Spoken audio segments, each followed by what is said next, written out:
other injuries that you can sustain from your neck. The other thing would be like a motor vehicle accident. If you're rear-ended by someone behind you, a lot of times what can happen is something that everybody knows about, which is whiplash. Whiplash involves the forward and reversing of the head, going forward and backward kind of rapidly, maybe not a million times in a row, but pretty rapidly enough that can cause pain. So when that happens and the head is jerked back and forth, those muscles in the front and the back of the neck and also around the neck can be strained, and that can cause a lot of headaches. Those headaches aren't the ones that come and go quite infrequently. They're headaches that can actually come more so on a daily basis. So overall, what are some symptoms that you should be aware of?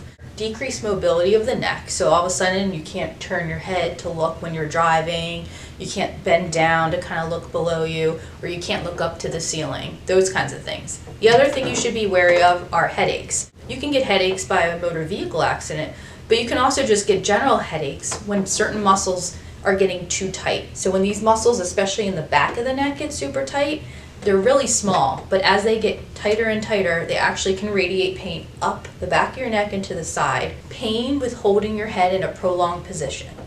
Hence, all of those times we're sitting either reading a book, looking down for a really long time in bed at night, or kids and adults who are spending too much time on electronics, going like this. When you're staying in this position for a really long period of time, you're causing a lot of issues with your posture in your neck, and that's something we should be definitely more aware of. Now, sometimes you have pain in your arm and you don't have any pain in your neck. We have a lot of people that come in for neck issues all the time, and they just don't quite understand how they don't have any neck pain. Now, the reason they don't have any neck pain is because it's a nerve impingement issue.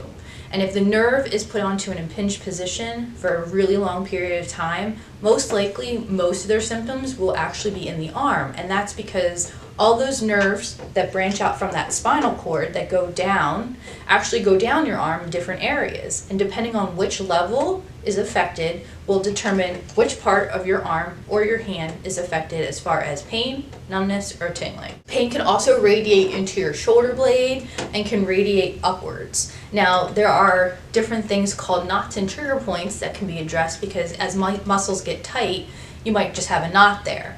But if the muscle gets tight and someone comes and pushes on that muscle and all of a sudden you feel pain kind of not in the same area and it starts to radiate somewhere else, that's more of a trigger point, and that's something we can address as well. So what would happen if this wasn't handled? Pain will then begin to limit your ability to do normal things like getting dressed, bathing, doing things in the kitchen, cleaning your house, driving, all those things. Permanent nerve damage can occur. Over a period of time, as more and more compression of those nerves occur, there will be a point in time where no matter what is done, that nerve has been compressed so long that the damage is done and we cannot reverse any of those symptoms. And because of that, obviously, we go into the other thing, which is surgery, and that means the actual surgeon will have to go into your neck, release the compression. And even at points of time when someone goes into your neck and does surgery, that doesn't always result in 100% recovery. So what can physical therapy do to help you with this? What we can do is increase your range of motion. We can help with postural exercises that can stretch those tight muscles and strengthen those weak muscles. We can help with the balance of the musculature to make sure things are proportionally positioned and worked on. Manual therapy, and that can entail anything between soft tissue mobilization, trigger point release of those knots that produce pain elsewhere, or we also do manual traction where we pull on the cervical spine a little bit there when you're on a laying down position, and that opens up the space where those nerves are and where the disc material is, and that can help release some of your pain. We spend a really good hour with our patients during an evaluation process, and that is to educate the patient about what is going on.